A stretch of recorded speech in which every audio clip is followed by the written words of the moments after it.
Trump ने कभी सोचा तक नहीं था। भारत उसके टैरिफ से भी बड़े हथियार पहले से ही कर चुका था तैयार। आखिर क्या है भारत का वो सीक्रेट प्लान जिसे जानकर रूस भी ठोक रहा सलाम, चीन भी हुआ मुरीद। ट्रंप की टैरिफ धमकी का भारत ने निकाला। ब्लू रिवेंज तोड़ चीन भी नहीं कर पाया था ट्रंप के खिलाफ ऐसा। 1965 से लेकर 1999 तक पाकिस्तान के साथ युद्धों में जब अमेरिका ने छोड़ा भारत का साथ, हर बार जीता भारत।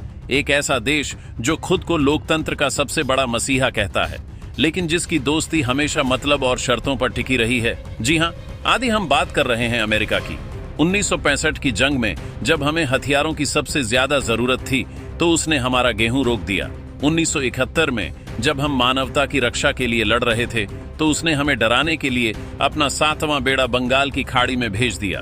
कारगिल की चोटियों पर जब हमारे जवान अपनी जान कुर्बान कर रहे थे तो उसने हमें लेजर गाइडेड बम देने से साफ इनकार कर दिया। और आज जब भारत दुनिया की एक बड़ी आर्थिक शक्ति बन चुका है तो ट्रंप प्रशासन हमें आए दिन व्यापार पर ऊंचे टैरिफ और रूस से दोस्ती करने पर प्रतिबंधों की धमकी दे रहा है। ये कहानी है अमेरिका के दशकों पुराने भारत विरोधी रवैया की। लेकिन हर धोखे, हर प्रतिबंध और हर धमकी के बाद भारत और ज्यादा मजबूत होकर कैसे उभरा। आज हालात ये हैं कि अमेरिका के खिलाफ भारत को सिर्फ रूस ही नहीं बल्कि कट्टर दुश्मन चीन तक का साथ मिल रहा है। ट्रंप चाहे 25% टैरिफ लगाए चाहे 100%, भारत के पास कुछ ऐसा ब्रह्मास्त्र है जिसके सामने ट्रंप के टैरिफ हवा हो जाएंगे। भारत अमेरिका को अच्छे से जानता है और बहुत पहले से जानता है, इसीलिए भारत ने यह हथियार रिजर्व करके रखा है। हम आपको बताएंगे भारत कैसे करेगा ट्रंप के टैरिफ को भस्म। लेकिन उस पहले जान लीजिए अमेरिका ने भारत को कैसे कैसे धोखा दिया और किस तरह से पाकिस्तान के साथ युद्धों में भारत से गद्दारी करके अकेला छोड़ा। इस कहानी की जड़ें भारत की आजादी से भी ज्यादा गहरी है। जब दुनिया दूसरे विश्व युद्ध के बाद अमेरिका और सोवियत रूस के दो खेमों में बंट रही थी, तब भारत के पहले प्रधानमंत्री जवाहरलाल नेहरू ने किसी भी गुट में शामिल न होकर गुट निरपेक्ष रहने का फैसला किया। लेकिन पाकिस्तान के संस्थापक मोहम्मद अली जिन्ना ने आजादी से पहले ही अपना पाला चुन लिया था। मई 1947 में जिन्ना ने अमेरिकी अधिकारियों से मिलकर कहा था कि हिंदू साम्राज्यवाद को रोकने के लिए पाकिस्तान का बनना जरूरी है और रूस के खिलाफ मुस्लिम देश एकजुट होंगे। जिन्ना ने तो यहां तक कह दिया था कि अमेरिका को पाकिस्तान की उतनी जरूरत है जितनी पाकिस्तान को अमेरिका की नहीं। और यहीं से शुरू हुआ पाकिस्तान पर अमेरिकी मेहरबानियों का वो सिलसिला जिसकी कीमत भारत आज तक चुका रहा है। अमेरिका को दक्षिण पूर्व एशिया में कम्युनिस्ट विचारधारा को रोकने के लिए एक सैन्य चौकी चाहिए थी और पाकिस्तान ने खुद को उस भूमिका के लिए खुशी खुशी पेश कर दिया। 1954 में सियाटो और 1955 में सेंटो जैसे सैन्य गठबंधन बनाए गए जिनका मकसद तो सोवियत संघ को रोकना था, लेकिन असली निशाना हमेशा भारत रहा। अमेरिका के तत्कालीन विदेश मंत्री जॉन फॉस्टर ड्यूल ने बेशर्मी से कहा था, हमें दक्षिण एशिया में अच्छे लड़ाके चाहिए और पाकिस्तान ही वह देश है जो लड़ सकता है। इसी सोच के साथ अमेरिका ने पाकिस्तान पर डॉलरों की बारिश कर दी। एक रिपोर्ट के मुताबिक 1955 से $277 के बीच अमेरिका ने पाकिस्तान को $21 बिलियन यानी आज के हिसाब से करीब 1.8 लाख करोड़ की भारी भरकम मदद दी, जिसमें से RS-तो 44,000 करोड़ से ज्यादा की तो सीधी सैन्य सहायता थी। यह वही पैसा और हथियार थे जिनका इस्तेमाल पाकिस्तान ने 1965 की जंग में भारत के खिलाफ किया। जब हम अपनी संप्रभुता के लिए लड़ रहे थे तब अमेरिका हमारे दुश्मनों की पीठ थपथपा रहा था। बात यही नहीं रुकी। 1971 में जब पूर्वी पाकिस्तान में पाकिस्तानी सेना के अत्याचारों से तंग आकर लाखों शरणार्थी भारत आ रहे थे और भारत ने मुक्ति वाहिनी की मदद की तो अमेरिका एक बार फिर पाकिस्तान के पक्ष में आ खड़ा हुआ। तत्कालीन अमेरिकी राष्ट्रपति रिचर्ड निक्सन ने साफ कहा कि भारत को पाकिस्तान को तोड़ने से रोका जाए और जब भारतीय सेना ने पाकिस्तानी सेना को घुटनों पर ला दिया तो भारत को डराने के लिए अमेरिका ने अपना सबसे खतरनाक हथियार परमाणु बमों से लैस 7वां समुद्री बेड़ा बंगाल की खाड़ी की तरफ भेज दिया। यह भारत की संप्रभुता पर सीधा हमला था। एक खुली धमकी थी कि अगर भारत पीछे नहीं हटा तो अंजाम बुरा होगा। अमेरिका का मकसद साफ था, भारत को एक क्षेत्रीय शक्ति से आगे नहीं बढ़ने देना। 70 का दशक खत्म होते होते दुनिया की राजनीति ने फिर करवट ली। 1969 में सोवियत संघ ने अफगानिस्तान पर हमला कर दिया और अमेरिका को रूस से लड़ने के लिए एक बार फिर पाकिस्तान की याद आई। अमेरिका ने पाकिस्तान को अपना अड्डा बनाया और उसे खरबों रुपए की मदद और F-16 जैसे घातक लड़ाकू विमान दिए। अमेरिका का मकसद अफगानिस्तान से सोवियत संघ को खदेड़ना था, लेकिन पाकिस्तान की खुफिया एजेंसी ISI ने इस पैसे का इस्तेमाल अफगानिस्तान के साथ साथ भारत के खिलाफ भी जिहादी तैयार करने में किया। अमेरिकी डॉलरों से ISI ने ऐसे ट्रेनिंग कैंप बनाए जहां से निकले लड़ाकों ने जम्मू कश्मीर में अशांति फैलाई। अमेरिका सब कुछ जानता था, लेकिन वो आंखें मूंदे रहा क्योंकि उसका अपना मतलब सध रहा था। 1969 से 1989 के बीच अमेरिका ने पाकिस्तान को करीब $5 बिलियन यानी 48,000 करोड़ से ज्यादा की मदद दी।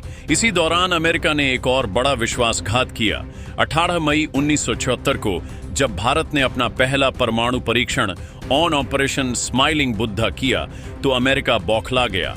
उसने भारत पर करोड़ों प्रतिबंध लगा दिए और न्यूक्लियर सप्लायर्स ग्रुप NSG बनवा दिया ताकि भारत को परमाणु तकनीक ना मिल सके। लेकिन यही अमेरिका पाकिस्तान के परमाणु कार्यक्रम पर चुप रहा। 1985 से 1990 तक अमेरिकी राष्ट्रपति कांग्रेस को लिखित में सर्टिफिकेट देते रहे कि पाकिस्तान परमाणु हथियार नहीं बना रहा है, जबकि सबको पता था कि पाकिस्तान चोरी छिपे परमाणु बम बनाने में जुटा है। यहां तक कि न्यूयॉर्क टाइम्स की रिपोर्ट बताती है कि अमेरिका ने ही एटम्स फॉर पीस प्रोग्राम के तहत पाकिस्तानी वैज्ञानिकों को ट्रेनिंग दी थी। यह अमेरिका का दोहरा चरित्र था, जहां भारत की शांतिपूर्ण परमाणु ऊर्जा की कोशिशों को रोका जा रहा था, वहीं पाकिस्तान के गुप्त परमाणु हथियार कार्यक्रम को अनदेखा किया जा रहा था। जब 1998 में अटल बिहारी वाजपेयी की सरकार ने अमेरिकी सैटेलाइटों को चकमा देकर पोखरण में 5 सफल परमाणु परीक्षण किए तो अमेरिका ने एक बार फिर भारत पर कड़े प्रतिबंध लगा दिए। हमारी वैज्ञानिक संस्थाओं को एंटिटी लिस्ट में डाल दिया गया ताकि कोई भी अमेरिकी कंपनी उन्हें कोई तकनीक न भेज सके। और इसके ठीक 15 दिन बाद जब पाकिस्तान ने परमाणु परीक्षण किए तो अमेरिका ने उतनी सख्ती नहीं दिखाई। यह साफ था कि अमेरिका किसी भी कीमत पर भारत को एक परमाणु शक्ति के रूप में स्वीकार नहीं करना चाहता था।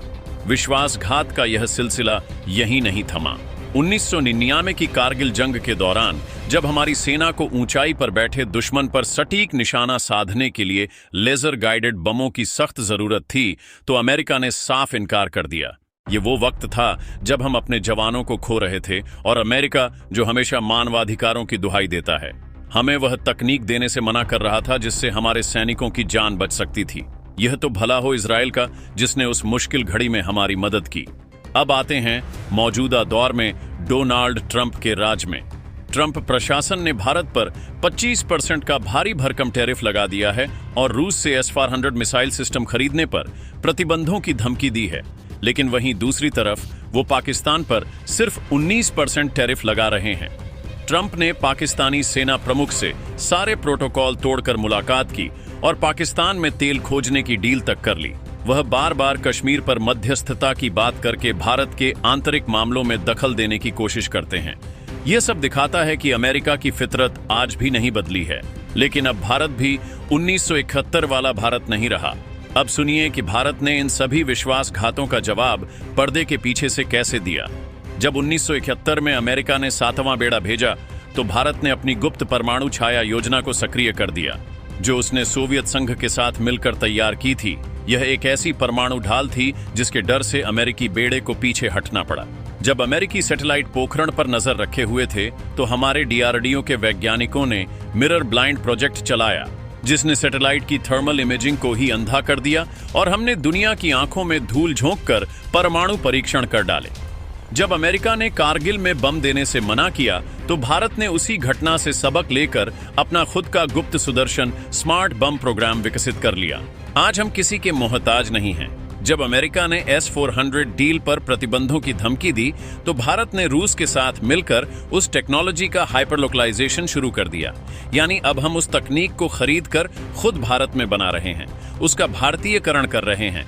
यह है नए भारत की रणनीति, हर चुनौती को एक अवसर में बदलना। आज भारत ने अमेरिका की हर चाल का तोड़ निकाल लिया है। ट्रंप की टैरिफ धमकी का जवाब देने के लिए भारत ने ब्लू रिवेंज डॉक्ट्रिन पर काम शुरू किया है, जिसके तहत खाड़ी देशों, ब्राजील और दक्षिण पूर्व एशिया के साथ नए व्यापारिक रास्ते बनाए जा रहे हैं ताकि अमेरिकी टैरिफ का असर ही खत्म हो जाए। अमेरिका ने जिन वैज्ञानिक संस्थाओं पर बैन लगाया था, आज वही इसरो, DRDO और बार्क स्वदेशी सुपर कंप्यूटर और क्वांटम वाइज बना रही हैं।